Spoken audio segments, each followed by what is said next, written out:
तर नमस्कार गाववाल्यानो. गणपती बाप्पा 5 दिवस असतो, म्हणजे आजचा दिवस होतो तो 5वो दिवस, म्हणजे गणपती बाप्पा आपल्या घरात जावतो. तर भटजीसुद्धा एकादशीने करून इल्लेले आणि भटजींनी एकादशीने जशी करून झाली तशी आम्ही दुपारी आरतीक गेलो आणि शेवटच्या घराकडली आरती करून आम्ही घराकडे जसं पोचलो तर बायकोसुद्धा पुरी लाटून देत होती मम्मी. आणि लाटून दिलेले पुरी होय मम्मी तळी होती. आणि जसं त्यांचा सगळ्यांचा जेवण करून झाला तसं काकाने सुद्धा पानात फुसान घेतल्याने आणि होय आमचं गणपती बाप्पा जेत होतो.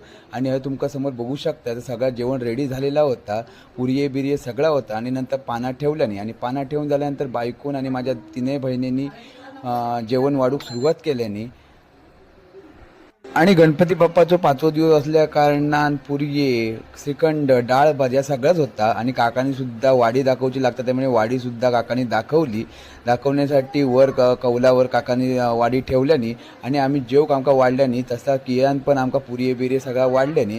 आणि आमचा तसा जेवण झाल्यानंतर काकी मम्मी बायको आणि तनुजी ही सुद्धा सगळी जेवक बसली आणि त्यांचा जसा जेवण झाला तसा घड्याळात वाढले बरोबर 4 आणि आमच्या गणपती बाप्पाचा विसर्जनाचा टेम्पोसुद्धा रेडी. आणि गणपती बाप्पा बाहेर काढूच्या आधी अण्णांसुद्धा गाराणा घातल्यान आणि नंतर तरुणजीने सुद्धा लादीवर रांगोळी काढल्यान आणि गणपती बाप्पा मकरातून आमच्या घराकडे ठेवल्याने. आणि नंतर सगळं झाल्यानंतर काकाने सुद्धा तीर्थ दिल्यानंतर सगळा तीर्थ पिलो आणि संतोष काकाने ढोलार काठी मारल्याने.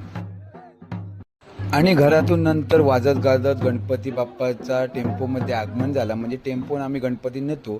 तसेच नंतर रावळांच्या आवटातलो सुद्धा दत्वाचा जो गणपती होतो तो सुद्धा आम्ही टेम्पोत ठेवलो आणि त्यानंतर नाचत आणि गणपती बाप्पाच्या नावाचा जयघोष करत मिरवणुकीक सुरुवात झाली.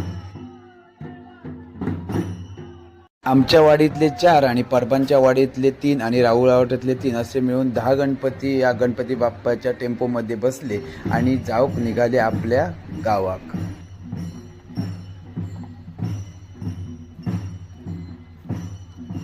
5वो दिवस म्हटल्यानंतर आणि गणपती बाप्पाचा विसर्जन असा म्हटल्यानंतर सगळ्यांच्या डोळ्यात या पाणीच येतात.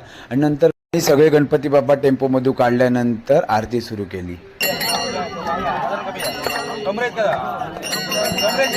आणि या साईडिक आम्ही आरती करत होतो तर त्या साईडिक नदीच्या पलतडी सुद्धा त्या साईडचे गणपती विसर्जन करत होते. आणि फायनली आमचे गणपती बाप्पा आपल्या गावात जाऊन निघाले.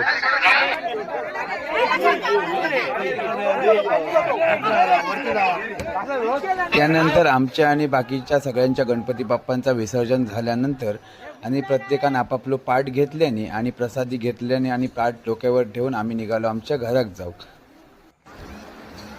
आणि त्यानंतर घराकडे पोचल्यानंतर आणि रिकामी पाठ बघल्यानंतर डोळ्यात एकदम अश्रू येऊ लागले. व्हिडिओ